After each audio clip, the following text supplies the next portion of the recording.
Siyalemukela futhi emakhaya, siyalemukela futhi lonke kuli channel esifunda khona izincwadi. Sithi welcome kuli viki. Njalo futhi ngingaze siqhubeke ngale indaba yethu ngihamba nentombi. Oza Ntombi kubingelela abantu sisebenzi. Oza Ntombi. Sanibonani, igama lami nguWongile Juliana Ncube. Ngimmphethe umshina. Thank you for subscribing. Tell your family and friends to hit that subscribe button. Sithi ke nake hit that button and subscribe. Siyabonga kakhulu Mancube. Hayi siyasebenza Ntombi. Siyaqhubeka namhlanje indaba yethu sibabonile ke omathwasa losano emisebenzini yabo konyathi unyathi ubebabuze bethi bake basebenzisa izibhamu na. Asazi mhlawumbe ngezokulinda iplaza. Ngeke phela sigijimele phambili sibuza abantu kuzime amaplaza nani bayantshontsha. Asike siboneni siqhubeke namhlanje ke ngeepisode yethu number 4. Ela bakithi subscribe yo kutsho kaMancube. Subscribe nini ungasubscribe kuba lula lokuthi lawe nxa isingenile ethi episode ifike kuhle ukhumbuzeke ngoba i-part of subscription list. Omunye bengibuza wathi kathi xa uthi subscribe uthi ukuthi unasibhadala izimali na is for free ku YouTube. It's as good as saying follow me. Asambeni ke sibona ukuthi incwadi. Siyaqhubeka ku episode 4. Lalitshone lichisilanga kobulawayo. Abantu bechapha imigwaqo begijima. Kwakungani kuzavela umlilo ezulwini acha ubulawa ngenxa yezono zabantu abakuleli dolobho. Abantwana abancane sebebhema banathe lotshwala kobulawayo. Okumangalisayo ukuthi obaba bemizi labo mama bemizi sebelala labantwana. Mhlawumbe ukuchisa lokhu kuvele kuyisijeziso esivele ezulwini. Izulu alisani ngendlela yalisina ngayo kudala. Uma uMgundlu nasuku bayithola imota ebasenyama yendlovu ngemva kokulinda kwesikhatshana. Ilanga basalizwanga kangako ngenxa yokuthi umumbu wabo babewuthenge waphela abantu bakobulawayo. Abantu babewuthengela ukugayisa ube yimpuphu abayidla lemizi yawo. Ngenxa yokuhlupheka lokuswelakala kokudla ezweni, amadolobho ayesegcwele izigaya. Zaziduma kuvale ngci. Yizo ezaseziduma kobulawayo ngoba amafactory amaningi ayengasasebenzi. Abelungu babethatha imali zabo bayavula emazweni abekezelela abantu bokuza. Akekho othanda ukuhlala efatshelwa ukhulumeni. Umshayeli wehamba okohlala esithi ujakhe ukuwela uZambezi ingakatshoni ukuze ayelalela Livingstone eZambia. Lapho kwakumele ayethatha impahla ayezithengisa kobulawayo. Ithe ifika komatatazela uMamGuni bengasathandi lutho. Waqhuba imali uMamGuni khonona. Siyabonga mkhwenyana akodwa uyadula kakhulu. Ukusuka nje kobulawayo sibhadale imali enkulu kangaka kungasaliyo intshintshi. Waphendula umshayeli engabakhangelanga. Unzima mamazana. La kimi ngoba ipetrol isidulo kubi. Wengeza ukukhona nasuku. Uqinisile uMamGuni uyadula mkhwenyana. Hawu uyadula. Kodwa ke la uzama ukuphila siyabonga. Wanyuka lo uMamGuni waphuma emoteni engabonganga wangena indlela eya ekhaya. La imoto yaduma yaqonda eZambia. Wabhoba kwasebehamba ibanganyana. Amhla ngidiniwe okwembongo levele esigayweni. Ngifika nje ekhaya ngiyangena emanzini ngikhipha izithukuthuku ngithi ngiqeda lapho ngenza itiye ngidle ngicambalala. Okunje kusebenza njengesigqili. Usano kusazamele athole imali engcono lami ngiyengekela ukuba isigqili.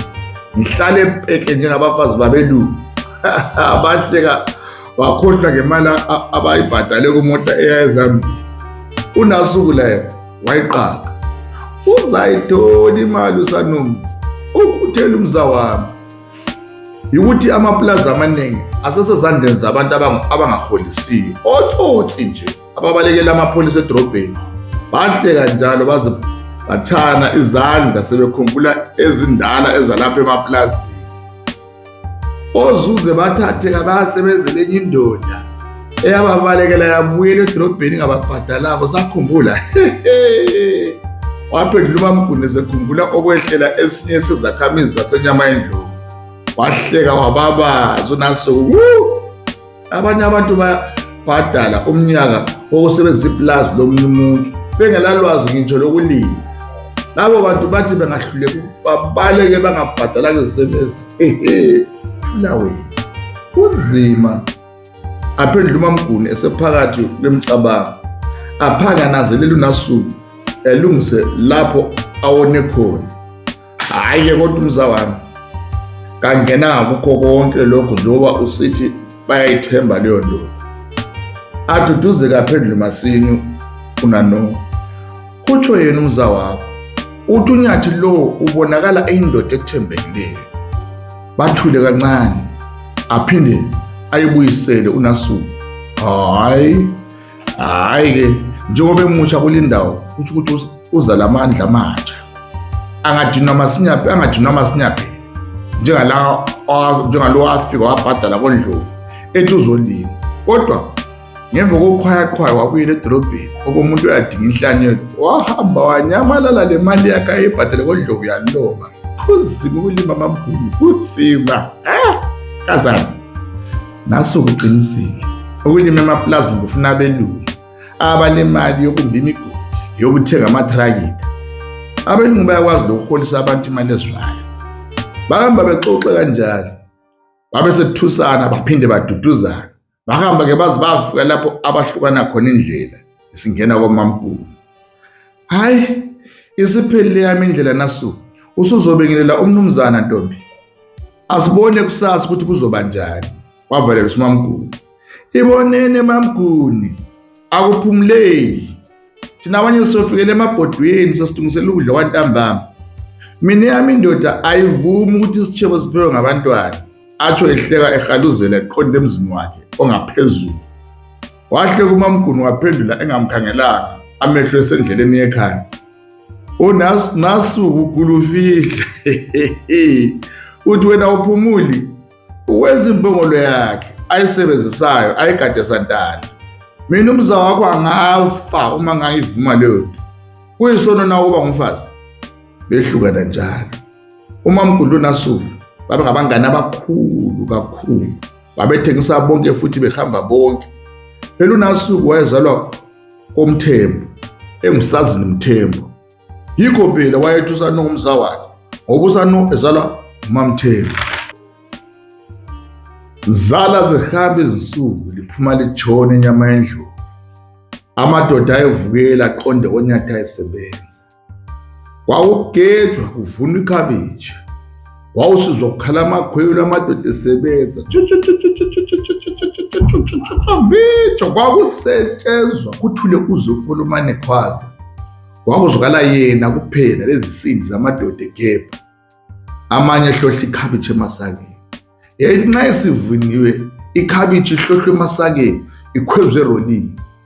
Hayi mabili amaroli koNyathi. Iroli emhlophe yayithwala izisebenzi izisuse emakhaya iphinde izilethe ngelanga elilandelayo. Iroli eluhlaza yayithwala ikhabishi iyisa koBulawayo nsuku zonke ekuseni. Bangena erolini beqonde emakhaya njengesukwini bekhathele abantu benkosi. Base betshayisile yasuka yaqonda koMatatazela. Lali lihle ipulazi kaNyathi, ikakhulu emehlweni omuntu ophuma ngesango. Wawuhlala kulamajuba amhlophe aphapha phezulu kwaleli pulazi, kumbe ahlezi phezu kwendlu kaNyathi. Ongathi lamajuba ayayazi into ayenzayo. Wawungathi zingelozi zasezulwini. Yatshaya yaphuma iroli emhlophe njengejuba yaqonda koMatatazela. Ithe ifika koMatatazela yakhafula amadoda, yandiza yabheka koNyathi. Wazelula uSano, doda, qolo leli kungathi umuntu ubetshawa ngogodo, asazi kumbe ubuvila. Waphendula uMathwasa laye enyonyobe eqonde ekhaya. Ubuvila obuqoba kangaka wabubonaphi? Sidiniwe ndoda kuyasetshenzwa koNyathi. Hayi madoda kuphunyulwa. Ngifika nje ekhaya ngiyangena emanzini, ngiphuma lapho ngizadla kulala. Wababaza laye uSano esebuhlungwini. Bambolezo ungani bezishawa ngogodo manje. Kunzima ndoda xa ngicabanga ukuthi usasa siyavukela futhi ngikhale. kusetshenzwa angani kuseplazini lomlungu. Ukukhala kusiza Mathwasa ngoba yiwo phela umsebenzi esasiwukhalele. Ayisuse leyo uMathwasa. Ndoda, yena usebenzile umdluli ngaleliya plaza lakhe lamajuba. Ahleke uSanonxa esizwa ngamajuba. La yinto ayeseyinanzelele ngaleliya plaza. Wayeseze wananzelela ukuthi ayisuye yedwa owayewabona lamajuba. Esinye seziphoqo erolini sazathi kusemajubeni. Ayemahle lamajuba esenza leli plaza libukeke. Lihle impela iplaza lamajuba. Waphumisela imicabango yakhe ephendula uMathwasa. Esajule engqondweni uMathwasa alethe indaba yayizolo ese-ofisini kwaNyathi. Hey ndoda, uthini ngale indaba yezibhamu? Angilalanga izolo. Wababa Sano la eseyikhumbule. Ngishayela uvalo kodwa ngaduduzeka esithi izikhali lezi sizasebenzisa nxa silinda iplaza. Ngikhumbule ukuthi labelungu oGayilichi babeqhatsha abantu abahlobileyo ukuthi balinde amaplaza. Aqhubeke ehleko uSano. Ngize ngaqamba amanga ukuthi ngiyazi ukusebenzisa isibhamu. Ngizama ukuvikela umsebenzi. Kunzima ukuba umyanga mfowethu, kunzima ndoda. Bahleka bonke kwazise. Bonke babeqamba amanga. Bahleka baze bakhala inyembezi. Ndoda, siyahleka kodwa kuhlekisa. Uyeduza ukubuza ukuthi ulesibindi na? Wathi uMathwasa. Aphendula uSano esemi. Laphana ngizwe ngiqanda amathuba. Ngathi ukuhlupheka kuzasibonisa amanyala. Ngelihle lengqondo ngibone sesibulala abantu. Uyazi ndoda, sesibulala abantu, sidula abantu. uMathwasa wayelekelela. My God, lapha ngiqhuqhe ngaphosa ngafa. Ngizwe uqhuqha amathumbu. Ngicabanga unkosikazi ohlala engifuqa esithi ngidinga umsebenzi. Kanti ngizathola lo owezibhamu zokubulala abantu. Athula amadoda. Angeze uSano. Asithembe ndoda ukuthi lezi zibhamu ngezokulinda amasiko. Yithi esathi sifuna umsebenzi. Wakhwaza uMamguni kwangani kungawuphahla lwendlu. Ukhwaza njalo uNomsa wayemi phambi kwakhe. Kungelanto ekhomba ukuthi wethukile. Wayenjalo kunina kusukela nini. Wayekujwayele lokho futhi engasamesabe kangako nina. Nomsa ungadeleli intombazana. Ungadeleli. Awusoze wenza umathanda emzini wami. Uyithethe phi imali yokuthenga ukudla? Ubusedorobheni wena. Ngemvumo kabani? Wathula uNomsa emiphambi kwazo lezo mpahla ayezithenge ngemali evela kuFiki. Unkalakata wayethe abazali bazancibile nxa bebona impahla kanti udlala ngesikhathi sakhe. Wakhwaza njalo uMamguni. Ngiyabuza, uyathula mina ngikubuza. Ungenza uhlanya. Usuyisifebe wena. Amlume lithi uyisifebe. Mama please. Kodwa umama awungiboni njengomuntu lapha ekhaya. Ngasaliqedanga lelo uMamguni wamgama emoyeni. Umuntu wani lapha ekhaya? Angisoze ngivuma ukuthi uyefebe uzele imali lapha ekhaya. Laphinda lamluma futhi lelo lithi uyisifebe. Angifebanga mina mama, ngaliqedanga njalo. Angiphendula Sathane kwezela mina ilizwi wena. Ngizakubhoboza ikhanda ngembodlela. Wayisakaza imbodlela engelalutho odongeni ngemva kukaNomsa. Wasila ngokulambisa uNomsa ngokukhothama masinya yedlule ekhanda lakhe. Uthe uyaphakama ukuthi abaleke uyise wayesemphathi wabo. uMamguni wayesephethe uphini esefuna ukugalela qede. Izandla zomfokadlala zahle zambopha. Mamguni, yekela into yenzayo. Lizwakala phandle ezibayeni. Kwenzakalani? Selifuna amaplaza wonke alizwe. Wakhuza uSano ebambe uMamguni ukuthi angamphunyuli. Waphendula uMamguni elokhu echukuza ezandleni zomkakhe efuna ukuphuma shaya uNomsa. Buza yena nami, uvele edrobheni ethwele konke lokhu. Imali velaphi? Mbuze nangu. Uthi angimhloniphi. Achibile kuSaNomsa akhangele uNomsa. uMamguni aphunyuke ezandleni zakhe kodwa angenzi lutho. Nomsa, kwenzakalani? Uyithethe phi imali yokwenza lokho? Abuza uSanongela phansi. uNomsa athule acaphuke futhi uMamguni. Khuluma Nomsa, khuluma. uyayibona ke into engisho uyayibona angezele la usano khuluma nomsa waphendula unomsa ngeliphansi kodwa elokuqholo ngiphe umngani wami kwakana ngafa uMamgulu kodwa wazibamba usano wangayikholwa into ayizwayo mngane bani wenomsa okuphi imali engaka wathi ahlanye futhi uMamgulu wahle wayithi ba khuluma mtshela ukisho ukuthi usukhombile uthe sizwa lelo wahle wathi kungcono azikhulumele unomsa ngithunyezelwe ufikile Gadela wangamchaya indawo lokhu usano wabuza ufikile ngubani yathula indlu yonke uMamgulu wadonsa ibhenji wahlala phezukwayo unomsa wala ebheke ukudla ayebuye lakho amehlo kaSano asuka kunomsa aya kuMamgulu wahle wazi ukuthi kunenga ngakutshelwayo lapha ekhaya wena Mamgulu umntwana wenza into engaka la uyayazi weqa uMamgulu siza ukuthi siyasala ngaye hey ungalingi ungifake kuloko mina ngingena njani angithi vele uyathula unomsa nxa esazi izinto usukhohliwe wena ngosola mina wena ufuza abakibo akeliyekele ukusola mina wethuka uSano esesizwa ukuthi indaba isesiyaphi hayi Mamgulu isesiyaphi le ndaba angithi siqondisa umntwana mina lapha sengenzeni wahle wayiqhaga emoyeni uMamgulu esethole ithuba lokumisa uvusa izilonda ezindala kwase kule minyaka eyisikhombisa kwenzakala lokho angithi nguye futhi owayesazi ngendaba yakho lo Mamphanansi kodwa wathula futhi angithi vele uyathula uNomsa mina ngicela ke lingikhiphe kulokhu bantu bakodladla wamiyangisa kakhulu lokhu uSano wayethi phelile le ndaba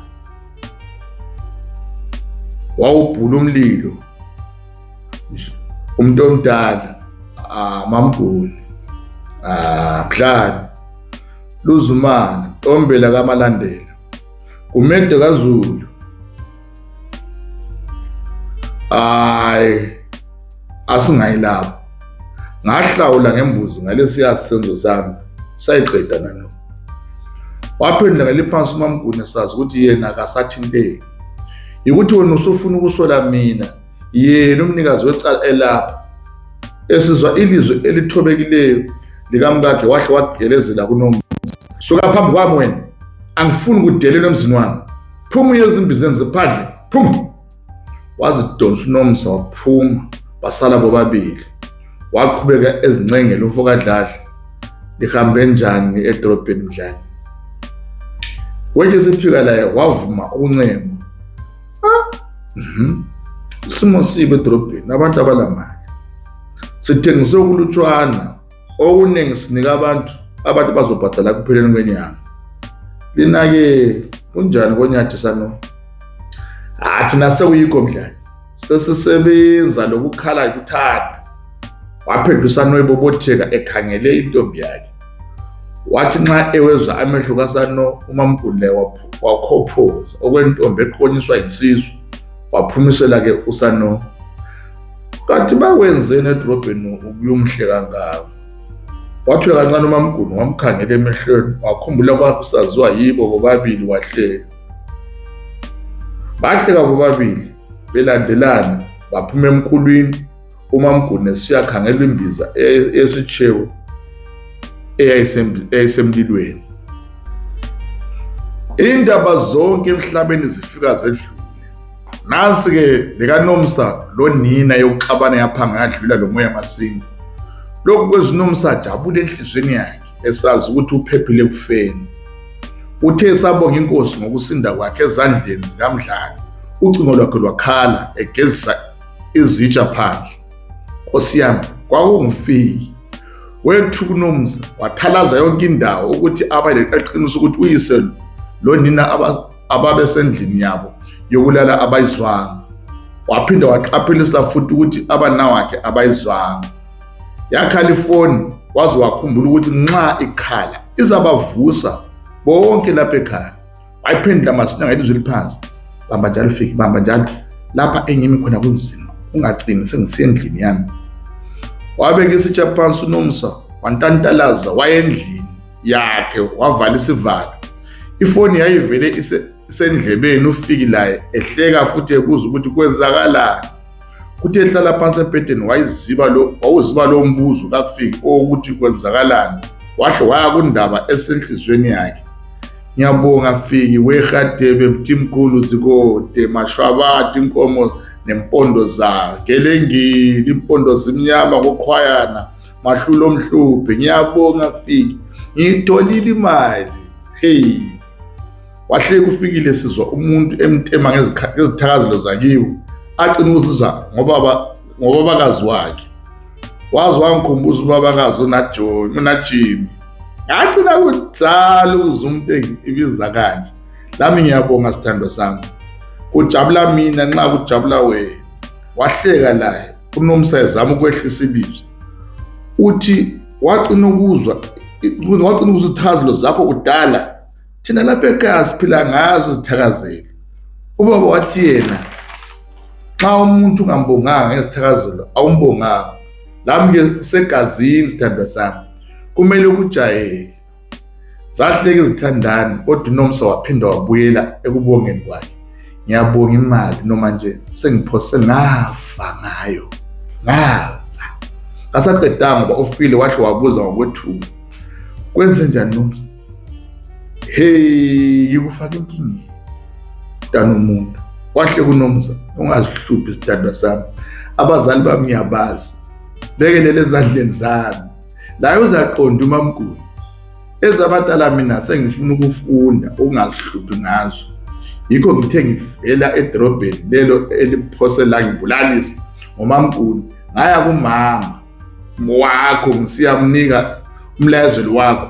Ngihle ngathi ngifuna ukukhohlwa ukuthi bake baxabana lo mama. Awu ngimnikile umamazali wami. Wahle kufikile sizukuthula ungena enhlizweni yakhe. Umama laye usumbonile. Sorry sithandwa sami, ngikufake enkingeni. Yena ke ukuchaya okunganani. Uyabona ke uMamkhulu uyakhula. uMandlovu ke ngesandla sakhe senxele akakukhutha. Usinde njani kuye? Bahleka azikhuza uNomsa ngokwehlisa ilizwi. Aqhubeke ngenjabulo.